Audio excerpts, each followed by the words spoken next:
Hi, I'm Vlada. We're at Blue Marine backstage. It's gonna be a beautiful show.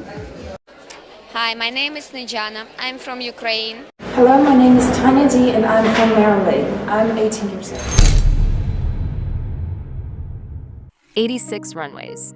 One season. One face that haunted the world's greatest designers. The year was the mid-2000s, an era when supermodels like Naomi Campbell, Gisele Bündchen, and Kate Moss ruled the fashion stage.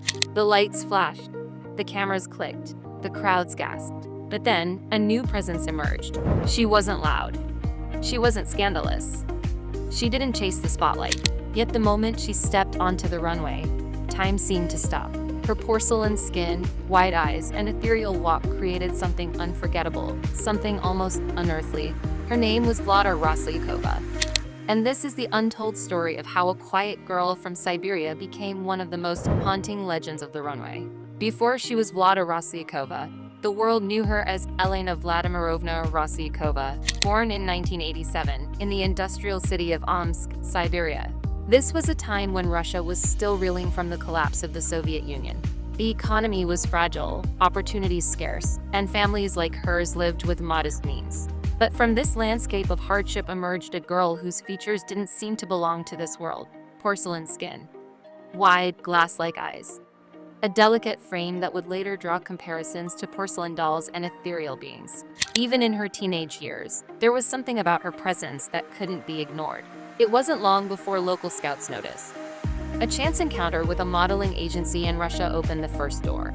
And before she had even finished school, that door led her far from Siberia to the bustling streets of Tokyo, Japan. It was here, in the neon-lit city, that the shy girl from Omsk would begin her transformation into a global icon. Tokyo. For a teenager from Siberia, it felt like another planet. Neon lights, crowded streets, a language she couldn't understand. But for Vlada, this culture shock became her training ground. Here, discipline ruled the modeling world. Castings demanded precision. Photo shoots required endless patience. She learned to walk with grace, to pose with intent, to carry herself not just as a girl, but as a canvas for art. Japan adored her look. The doll-like face, the almost fragile presence. It was exactly what local designers and magazines wanted. Slowly, the shy girl who once doubted her place began to find confidence in front of the camera. Yet, even as Tokyo embraced her, Vlada's eyes were set elsewhere. The real stage wasn't here. For every young model, the dream was Europe, Paris, Milan, London. And for Vlada Roslyakova, the journey had only just begun. When Vlada finally arrived in Paris, she knew she was stepping into the heart of fashion's battlefield. For every dreamer who made it to the City of Lights, hundreds more disappeared without a trace. Here, she shed her given name, Elena, and embraced the name Vlada. A single word, sharp and unforgettable. I think it's a lot of acting to be in a model because, for example, like it's different shows, they need a different mood. Like they have a different clothes. For example, here it's gonna be like sexy, beautiful girl from, I don't know, like going to the party or something. And others is like, like plain makeup, straight, like maybe ponytail. It's completely different mood, right? A name that could stand alone on a show list beside Naomi, Kate, or Giselle. It was more than a name change. It was reinvention. Europe was overflowing with competition. Brazilian bombshells, Eastern European newcomers, supermodel veterans, all vying for the same spotlight. But Vlada's look was different. Ethereal. Haunting. The kind of face that lingered in a designer's mind long after the casting ended. Then came her first Paris Fashion Week. A test that could make or break her career. And as the lights dimmed and the music rose, Vlada Roslyakova stepped onto the runway. And the fashion world took notice. Paris opened the gates, and in 2005, Vlada Roslyakova began walking for the names every model dreams of: Dior, Chanel, Yves Saint Laurent. With each step, she was carving her place in an industry on the verge of transformation. The era of the Brazilian bombshells, sun-kissed, athletic, glamorous, was giving way to a new aesthetic. Designers wanted something ethereal, almost ghostly. And Vlada embodied it perfectly. She wasn't just a model. She was an apparition, a living canvas for fashion's most imaginative minds.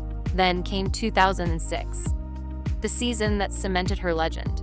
Fall/winter alone, she walked 86 shows, a number so staggering that even her peers described it as inhuman.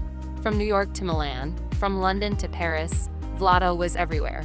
Alexander McQueen, Prada, Valentino, versus Louis Vuitton, her presence dominated the runways. But behind the glamour was a brutal pace few could imagine.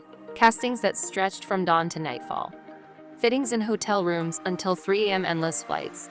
No time to eat, no time to rest, only the next show, the next designer, the next audience waiting for perfection. And through it all, Vlada walked with the same haunting grace.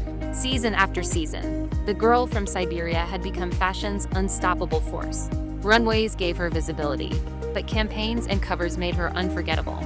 Soon, Vlada Roslyakovan's face was staring back from the glossy pages of the world's biggest fashion magazines: Vogue Paris, British Vogue, Italian Vogue. Each cover carried the same striking presence, a look that felt fragile, but powerful enough to define an entire era. Designers wanted her. Photographers wanted her. She became the face of Nina Ricci, the elegance of Dolce & Gabbana, the sparkle of Swarovski, the edge of DKNY. In every campaign, she could transform, sometimes angelic, sometimes haunting, but always magnetic. By now, Vlada was grouped with other icons of her generation: Gemma Ward, Sasha Pivovarova, the trinity of what critics called the doll-faced era. Together, they reshaped the visual identity of mid-2000s fashion. Gone were the tanned and bronzed Amazons. In their place stood ethereal figures with porcelain skin, otherworldly eyes, and an aura that felt less human and more like living art. And among them, Vlada stood out. Not because she shouted the loudest, but because she didn't have to. One look was enough to silence a room. But behind the flawless images and glowing headlines, there was another story. Professional success often came at the cost of personal isolation. While the world saw a rising star, Vlada often felt like a ghost passing through airports, hotels, and cities that blurred together. The exhaustion was relentless. 86 shows in one season left little room for sleep, let alone a personal life. And like so many models of her era, she faced unspoken pressures. To stay thin, to maintain the fragile look the industry demanded. It was a burden that wore heavily on countless young women chasing the same dream. Yet unlike many of her peers, Vlada never fell into the party model trap. No drug scandals, no late-night excesses. She wasn't interested in being a tabloid headline. Instead, she built a reputation for something rare in the fashion world: punctuality, professionalism, and an almost mysterious sense of privacy. In an industry fueled by chaos, Vlada Roslyakova was the quiet constant, present, dependable, and yet always just out of reach. The world of fashion is never still. By the late 2000s, everything began to change. The global financial crisis of 2008 reshaped luxury markets. Designers tightened budgets, shows became more calculated, and the industry started to search for new faces to sell a different dream. Then came the rise of the celebrity model era. Kendall Jenner, Gigi Hadid, and a wave of social media-driven stars shifted the spotlight. Suddenly, runway presence mattered less than Instagram followers. The doll-faced aesthetic that once defined the mid-2000s began to fade into memory. For Vlada, it marked a turning point. Instead of clinging to the endless cycle of shows, she chose a quieter path. Fewer runways, more selective campaigns, projects where she could leave her mark without chasing relevance in a new, noisier era.